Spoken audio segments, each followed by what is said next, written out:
चलिए तो अब हम लोग यहाँ पे इलस्ट्रेशन नंबर 2 स्टार्ट कर रहे हैं। ये रहा हम लोग के पास इलस्ट्रेशन नंबर 2 क्या रखा हुआ है, following are extract of the balance sheet of Ajay limited. तो हम लोग के पास अजय लिमिटेड का यहाँ पे एक्सट्रैक्ट फॉर्म में बैलेंस शीट दे रखा हुआ है, जिसमें पर्टिकुलर फिर नोट्स, उसके बाद जो भी हम लोग के पास यह है 31 मार्च 2021 और 2022 का, जिसमें सबसे पहले इक्विटीज एंड लायबिलिटी में शेयर होल्डर फंड में हम लोग के पास शेयर कैपिटल दे रखा हुआ है दोनों ही ईयर का 5 लाख और 5 लाख, इसमें कुछ भी चेंजेस नहीं है।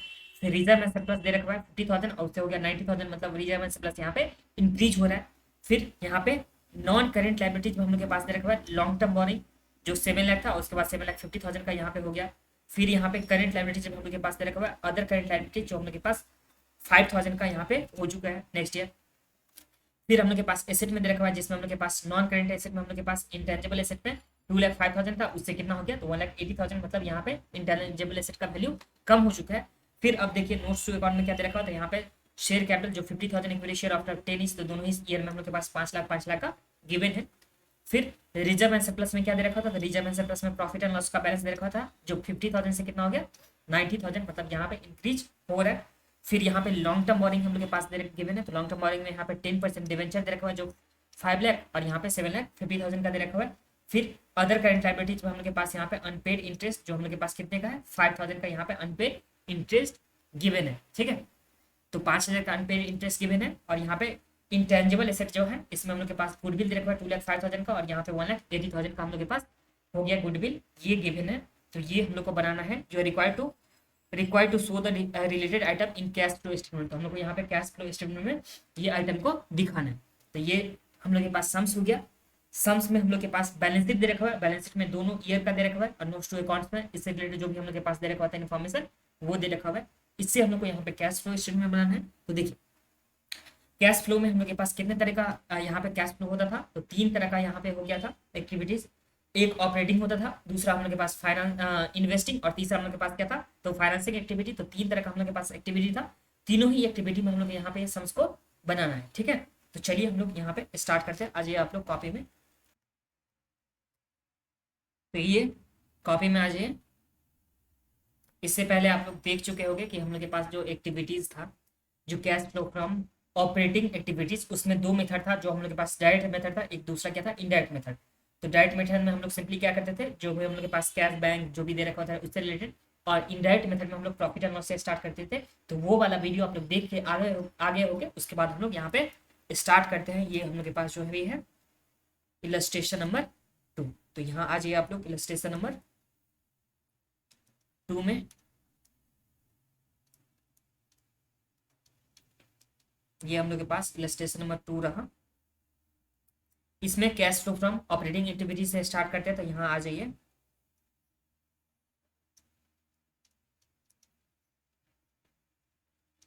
Cash flow from operating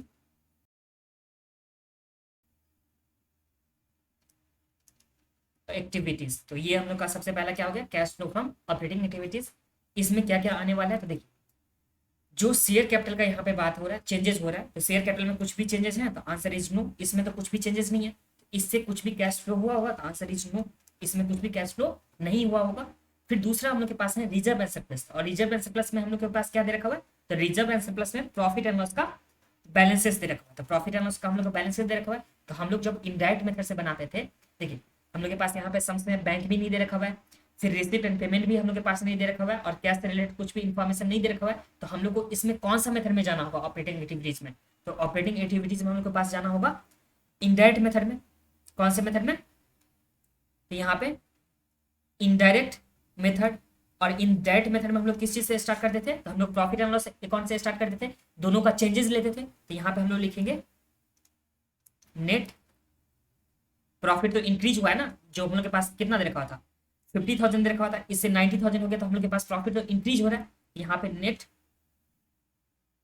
profit increase मतलब कितने से बढ़ गया है, तो यहाँ पे देखिए 50,000 से हम लोग के पास कितना हो गया, ये 50,000 से हम लोग के पास हो गया है 90,000। तो ये हम लोग के पास इंक्रीज हो गया, वो कितना हो गया, तो ये हम लोग के पास 40,000 का इंक्रीज हो गया। यहाँ पे हम लोग लिखेंगे 40,000, जो हम लोग के पास नेट प्रॉफिट क्या हो चुका है इंक्रीज हो चुका है। तो ये समझने में तो कोई प्रॉब्लम नहीं आप लोग को। अब देखिए ये हम लोग के पास रिजर्व एंड सरप्लस का यहाँ पे बात हो चुका है, रिजर्व एंड सरप्लस का। अब जो नेक्स्ट हम लोग के पास दे रखा हुआ है, ये लॉन्ग टर्म बोरिंग का दे रखा हुआ है, तो लॉन्ग टर्म बोरिंग डिबेंचर का हो गया। लॉन्ग टर्म बोरिंग में डिबेंचर दे रखा हुआ था ना, तो ये डिबेंचर हो गया। डिबेंचर हम लोग के पास यहाँ पे इन ये क्या था, लॉन्ग टर्म बोरिंग जो हम लोग के पास था डिवेंचर, मतलब जो हम लोग पैसा रेज किए थे वो बोला था। तो जब हम लोग पैसा रेज किए थे करते हैं तो वो कौन से एक्टिविटी में जाता था, तो वो जाता है फाइनेंशियल एक्टिविटी में। तो हम लोग को इसमें तो नहीं दिखा के रखना है ना, फाइनेंशियल एक्टिविटी का जो भी आइटम है उसे तो हम लोग को दिखा के नहीं रखना है। तो इसे हम लोग यहाँ पे देखेंगे कौन सी एक्टिविटी में देखेंगे, इसे देखेंगे फाइनेंशियल एक्टिविटीज। फिर इससे रिलेटेड जो भी इंटरेस्ट भी होगा उसे भी हम लोग कौन सी एक्टिविटी में देखेंगे, फाइनेंशियल एक्टिविटीज में। तो ये हो गया। और उसके बाद जो हम लोग के पास नेक्स्ट आइटम था वो था, मतलब जो भी हम लोग के पास था इंटरेस्ट वाला आइटम था, तो ये भी हम लोग फाइनेंशियल एक्टिविटीज में, ये भी हम लोग फाइनेंशियल एक्टिविटीज में देखेंगे। फिर हम लोग के पास आ गया इंटेंजिबल एसेट। इंटेंजिबल एसेट में हम लोग के पास क्या दे रखा है, गुडविल। और जो हम लोग के पास गुडविल है वो हम लोग के पास क्या हो गया, कम हो गया। जो गुडविल था उसका वैल्यू हम लोग के पास कम हो चुका है। तो जो वैल्यू किस वजह से कम हुआ होगा, तो ऑब्वियस सा बात है गुडविल का रिटर्न ऑफ क्या होगा, तो ये हम लोग के पास नॉन कैश आइटम हो गया। तो नॉन कैश आइटम को हम लोग क्या करते थे, ऐड करते थे। तो हम लोग यहाँ पे क्या करेंगे, नॉन कैश आइटम को यहाँ पे सम्स में ऐड करेंगे। तो यहाँ पे लिखेंगे ऐड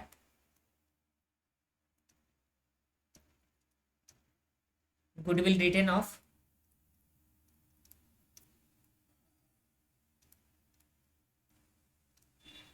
जो कितना रिटर्न ऑफ किया गया है, तो यहाँ पे 2,05,000 में से 1,80,000 अगर हम लोग माइनस करते हैं तो हम लोग के पास कितना आ जाता है, तो ये हम लोग के पास आ गया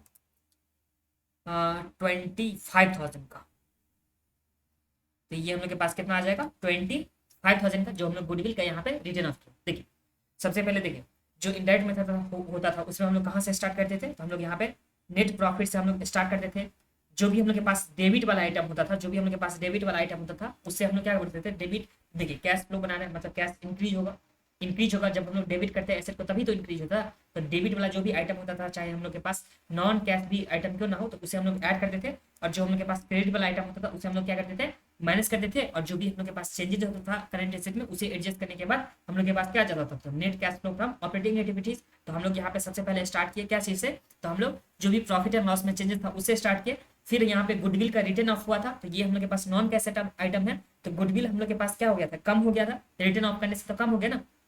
तो गुडविल जब हम लोग कम कर रहे हैं, मतलब एसेट को हम लोग कम कर रहे हैं, तो हम लोग के पास एक तरह से बोलेंगे तो एक्सपेंस ही है। तो एक्सपेंस वाला आइटम मतलब डेबिट वाला आइटम हो गया, इसे हम लोग क्या किया, ऐड कर दिए। फिर एक हम लोग के पास यहाँ पे जो था ये डिवेंचर जो हम लोग के पास यहाँ पे दे रखा हुआ था, जो डिवेंचर कितने का, 5 लाख से कितना हो गया था, 5 लाख। 5 लाख से हम लोग के पास यहाँ पे कितना हो गया था, 7,50,000। ठीक है, 5 लाख से 7,50,000 हम लोग के पास हो गया था। और डिवेंचर का जो हम लोग के पास इंटरेस्ट का रेट दे रखा होगा, कितना परसेंट दे रखा होगा, 10% का दे रखा होगा। तो ये जो 10% का इंटरेस्ट दे रखा होगा, ये डिवेंचर का इंटरेस्ट लिख देता हूँ। डिवेंचर का जो हम लोग के पास यहाँ पे इंटरेस्ट दे रखा होगा, जो 7,50,000 का हम लोग के पास डिवेंचर था, और इस पे कितना परसेंट इंटरेस्ट, तो यहाँ पे 10% इंटरेस्ट, जो कितना हो गया 75,000। तो ये जो एक्सपेंस हम लोग के पास दे रखा होगा वो नेट जो प्रॉफिट एंड लॉस है उसमें तो एडजस्ट करके आया होगा। जो प्रॉफिट एंड लॉस का हम लोग के पास बैलेंसेस होगा उसमें तो ये वाला एक्सपेंस तो हम लोग एडजस्ट करके किए होंगे ना। देखिए अगर हम लोग प्रॉफिट एंड लॉस अकाउंट यहाँ पे बनाते हैं, यहाँ पे प्रॉफिट एंड लॉस अकाउंट बनाते हैं, ये हम लोग के पास क्या आ गया था, प्रॉफिट आ गया था। प्रॉफिट हम लोग के पास कुछ आ गया था, और इसमें हम लोग के पास यहाँ पे इंटरेस्ट का पेमेंट किए हैं। तो इंटरेस्ट तो हम लोग के पास प्रॉफिट एंड लॉस में आ गया था। उसके बाद तो हम लोग के पास यहाँ पे नेट प्रॉफिट आया होगा ना। तो प्रॉफिट एंड लॉस में हम लोग यहाँ पे डिवेंचर के इंटरेस्ट को एडजस्ट किए होंगे। तो उसके वजह से हम लोग का प्रॉफिट क्या हो गया होगा, कम हो गया होगा। जो भी हम लोग के पास डिवेंचर का इंटरेस्ट था उसके वजह से हम लोग का प्रॉफिट क्या हो गया होगा, कम हो गया होगा। बट ये जो डिवेंचर का इंटरेस्ट है ये ऑपरेटिंग एक्टिविटीज का पार्ट है, तो आंसर इज नो। तो ऑपरेटिंग एक्टिविटीज का जब ये पार्ट है ही नहीं, तो यहाँ पे हम लोग को इंटरेस्ट को दिखाना है, तो आंसर इज नो। इसे हम लोग कौन सी एक्टिविटी में दिखाएंगे, इसे फाइनेंशियल एक्टिविटी में। तो ये जो हम लोग के पास प्रॉफिट कम हो गया था, इसे एक्चुअल प्रॉफिट में लाने के लिए, ऑपरेटिंग एक्टिविटीज के हिसाब से प्रॉफिट में लाने के लिए हम लोग को क्या करना होगा, 75,000 को क्या करना होगा, तो ये हम लोग को ऐड करना होगा डिवेंचर इंटरेस्ट को, क्योंकि ये तो ऑपरेटिंग एक्टिविटीज का पार्ट ही नहीं है ना। अब बट प्रॉफिट एंड लॉस में तो ये एडजस्ट पहले से क्या होगा, तो ये प्रॉफिट एंड लॉस में एडजस्ट क्या होगा, और ये पार्ट ही नहीं है। तो इसे हम लोग इसके इफेक्ट को तो खत्म करना होगा ना। तो इसके इफेक्ट को कैसे खत्म करेंगे, तो प्रॉफिट एंड लॉस अकाउंट में हम लोग ऐड करके इसके इफेक्ट को खत्म करेंगे। और तो हम लोग के पास कुछ भी आइटम नहीं है, तो ये हम लोग के पास क्या आ जाएगा, net cash flow from operating activities. तो यहाँ पे लिख देते हैं net cash flow from operating activities, जिसमें हम लोग के पास कितना आ जाएगा, यहाँ पे 7,9,4। तो ये हम लोग के पास कितना आ गया, तो ये आ गया हम लोग के पास 1,40,000 का हम लोग के पास क्या आ गया, तो ये 1,40,000 का net cash flow from operating activities. तो यहाँ तक समझने में तो कोई प्रॉब्लम नहीं आप लोग को। Net cash flow from operating activities कितना आ गया, तो ये आ गया 1,40,000 का हम लोग के पास आ चुका। अब ऑपरेटिंग एक्टिविटीज के बाद हम लोग के पास क्या कौन सा एक्टिविटी आता था, इन्वेस्टिंग एक्टिविटी। तो इन्वेस्टिंग एक्टिविटी से रिलेटेड कुछ भी आइटम था इसमें, आंसर इज नो। क्योंकि देखिए ये जो हम लोग के पास पहला जो था शेयर कैपिटल का, वो हम लोग के पास कौन सा एक्टिविटी में था, तो ये हम लोग के पास फाइनेंशियल एक्टिविटी में, बट इसमें कुछ भी आइटम हम लोग के पास गिवन नहीं था। फिर जो प्रॉफिट एंड लॉस था वो ऑपरेटिंग एक्टिविटीज में। फिर जो लॉन्ग टर्म यहाँ पे वार्निंग दे रखा हो ये फाइनेंशियल एक्टिविटीज में, और इससे रिलेटेड जो भी इंटरेस्ट है वो भी हम लोग के पास कौन से में आ जाएगा, तो यहाँ पे फाइनेंशियल एक्टिविटी में। और जो गुडविल था वो हम लोग के पास ऑपरेटिंग एक्टिविटीज में। तो ये सब सारा तो हम लोग के पास ऑपरेटिंग में प्लस में फाइनेंशियल का दे रखा हुआ है। इन्वेस्टिंग का तो कुछ भी दे नहीं रखा हुआ है, तो हम लोग यहाँ पे डायरेक्ट बनाएंगे कैश फ्लो फ्रॉम कौन सा एक्टिविटी, तो ये बनाएंगे हम लोग cash flow from financial activities. तो यहाँ पे चलिए बनाते हैं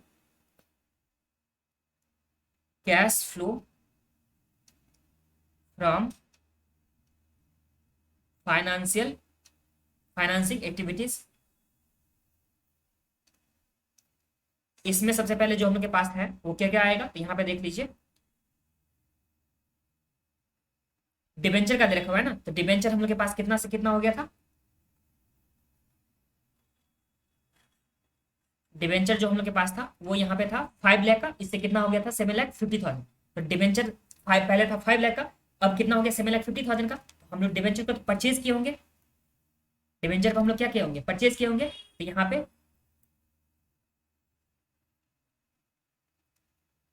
प्रोसीड्स फ्रॉम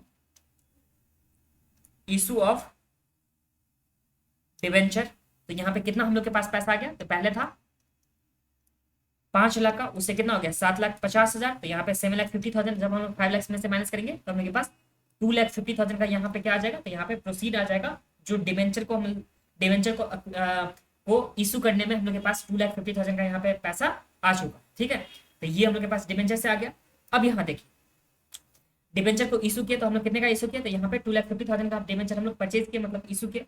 तो इशू करने से हम लोग के पास पैसा आ गया, क्योंकि डिबेंचर को जब हम लोग इशू कर रहे हैं तो हम लोग के पास क्या आ गया, पैसा आ गया है ना।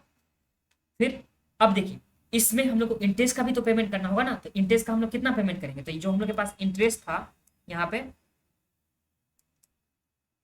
इंटरेस्ट पेड, तो इंटरेस्ट हम लोग कितना पेमेंट किए होंगे, यहाँ पे देखिए 7,50,000 हम लोग के पास डिबेंचर था, जो यहाँ पे हम लोग के पास ये दे रखा हुआ है 7,50,000। ये हम लोग के पास 7,50,000 का था, इसमें 10% हम लोग को इंटरेस्ट पेमेंट करना है। तो 7,50,000 का 10% हम लोग इंटरेस्ट पेमेंट करेंगे, बट इसमें से 5 यहाँ पे 5,000 का हम लोग के पास इंटरेस्ट जो है वो अनपेड है, तो ये हम लोग पेमेंट नहीं किए होंगे। तो माइनस कर देंगे 5,000, तो हम लोग के पास कितना एक्चुअल में इंटरेस्ट पेमेंट किए होंगे, तो 75,000 में से 5,000 गया तो 70,000 का हम लोग यहाँ पे इंटरेस्ट पेमेंट किए होंगे। ये हम लोग के पास क्या गया, cash flow from financial activities. तो इसमें भी कोई प्रॉब्लम तो नहीं है आप लोगों को ना। देखिए सबसे पहले हम लोग क्या किए यहाँ पे कि जो हम लोग के पास 5 लाख का दे रखा हुआ था डिबेंचर, वो हो गया 7,50,000। तो हम लोग के पास 2,50,000 का हम लोग यहाँ पे डिबेंचर इशू किए होंगे। तो डिबेंचर हम लोग यहाँ पे इशू किए होंगे तो हम लोग के पास पैसा आया होगा 2,50,000। तो हम लोग के पास 2,50,000 यहाँ पे पैसा आ गया। फिर डिबेंचर का इंटरेस्ट भी पेमेंट करेंगे, तो बट इंटरेस्ट जो हम लोग पेमेंट करेंगे 10% से, जो 7,50,000 थे, क्योंकि हम लोग यहाँ पे एज्यूम क्या करेंगे कि जो 7,50,000 है वो जो हम लोग के पास है 7,50,000 कब, तो हम लोग 7,50,000 यहाँ पे एंड ऑफ द ईयर है, और एंड ऑफ द ईयर में हम लोग जो भी था जो भी इंटरेस्ट था उसमें हम लोग यहाँ पे बिगनिंग में निकाल चुके हैं। देखिए ये 5 जो हम लोग के पास था, जो डेट दे रखा था ये कितना है 31 मार्च 2021। ये ईयर का स्टार्टिंग कब हो जाएगा, तो यहाँ पे हो जाएगा 1 जनवरी, मार्च है कि क्या है, हाँ 1 अप्रैल 2021।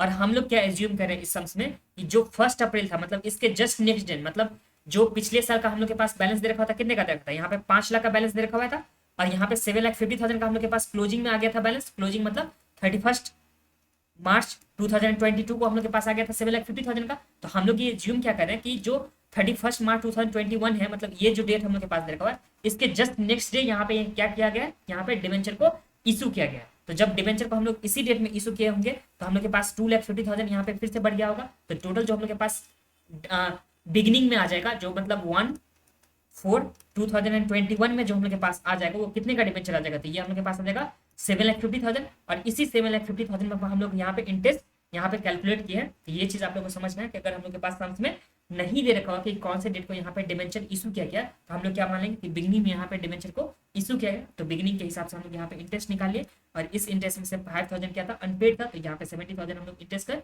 बदले पेमेंट किए होंगे, तो हम लोग के पास कितना आ गया, तो ये आ गया 1,80,000, जो आ जाएगा net cash flow from financing activities. और इसी के साथ ये सम्स भी कंप्लीट हो गया, बट एक बार आप लोग आंसर देख लीजिए कि एग्जाम में किस तरह से आप लोगों को लिख करके आना है। तो देखिए, ये जो हम लोग के पास सबसे पहले बैलेंस शीट दे रखा था, वो कौन से फॉर्म में दे रखा था, ये हम लोग के पास दे रखा था एक्सट्रैक्ट फॉर्म में। तो हम लोग को स्टार्ट क्या करना है, तो यहाँ पे an extract cash flow statement for the year ended, जो हम लोग के पास ईयर एंड रखा था उसके हिसाब से, तो ये चीज आप लोग को एग्जाम में लिख करके आना हो, इससे मार्क्स बढ़ जाता है। तो ये हो गया। फिर यहाँ पे cash flow from operating activities, इसमें क्या आ गया, तो यहाँ पे प्रॉफिट एंड लॉस अकाउंट का सबसे पहले आ गया, जो हम लोग के पास क्या दे रखा हुआ था, ये आ गया ओपनिंग, ये हम लोग के पास आ गया क्लोजिंग, तो हम लोग के पास चेंजेस जो आगे जाएगा वो कितना आ जाएगा, तो 40,000 का, तो हम लोग के पास आ गया नेट में प्रॉफिट एंड लॉस में 40,000। फिर गुडविल का अमोर्टाइजेशन हो गया, तो ये एक तरह से हम लोग मानेंगे एक्सपेंस ही है, तो एक्सपेंस ही है, जैसे अमोर्टाइजेशन तो एक तरह से एक्सपेंस ही हुआ ना, एक्सपेंस मतलब डेबिट वाला आइटम, तो डेबिट वाला आइटम मतलब डेबिट वाले आइटम से कैश क्या होता है, इंक्रीज होता है, तो इसलिए हम लोग इसे ऐड कर दिए थे। फिर इंटरेस्ट जो हम लोग के पास डिबेंचर का था, वो हम लोग का इसका पार्ट था ही नहीं, वो फाइनेंशियल एक्टिविटीज का पार्ट था, तो उसे हम लोग यहाँ पे ऐड कर दिए, क्योंकि ये जो प्रॉफिट एंड लॉस 40,000 था, इसमें ऑलरेडी क्या होगा, एडजस्टेड हुआ होगा, तो ये हो गया। और इसमें हम लोग एक चीज एज्यूम भी किए कि जो इंटरेस्ट हम लोग कैलकुलेट किए वो क्लोजिंग बैलेंस पे, और यहाँ पे एज्यूम हम लोग क्या कर लेते हैं कि जो भी एडिशन हुआ था वो बिगिनिंग ऑफ द ईयर में एडिशन हुआ था, तो ये भी नोट लिख दोगे एग्जाम में, तो वो उससे अच्छा मार्क्स मिलेगा, मतलब मार्क्स कटेगा नहीं, वैसे भी मार्क्स मिलेगा, बट मार्क्स कटने का बिल्कुल भी चांस ही नहीं रहेगा अगर ये सब नोट्स लिख करके एग्जाम में आओगे तो। फिर फाइनेंशियल एक्टिविटीज में हम लोग यहाँ पे प्रोसीड, कितना पैसा हम लोग के पास आ गया डिवेंचर को रेज करके, तो ये हम लोग के पास 2,50,000 का। फिर इसके इंटरेस्ट हम लोग पेमेंट किए 70,000, कैसे, तो 75,000 पेमेंट करते, बट उसमें से 5,000 तो हम लोग पेमेंट नहीं किए क्योंकि अनपेड में लिखा हुआ था, तो ये हो गया 1,80,000। और यहाँ पे वर्किंग नोट में आप लोग डिवेंचर का अकाउंट बना दोगे तभी अच्छा है, अगर नहीं भी बनाते तभी कोई प्रॉब्लम नहीं है। जैसे देखिए, ओपनिंग बैलेंस ये दे रखा था, क्लोजिंग बैलेंस ये दे रखा था, तो हम लोग क्या किए होंगे, यहाँ पे डिवेंचर इशू किए होंगे, तो ये हम लोग के पास बैंक अकाउंट में आ जाएगा। तो इसी के साथ हम लोग के पास जो इलस्ट्रेशन नंबर कौन सा था, 2, ये हम लोग के पास इलस्ट्रेशन नंबर 2 कंप्लीट हो गया।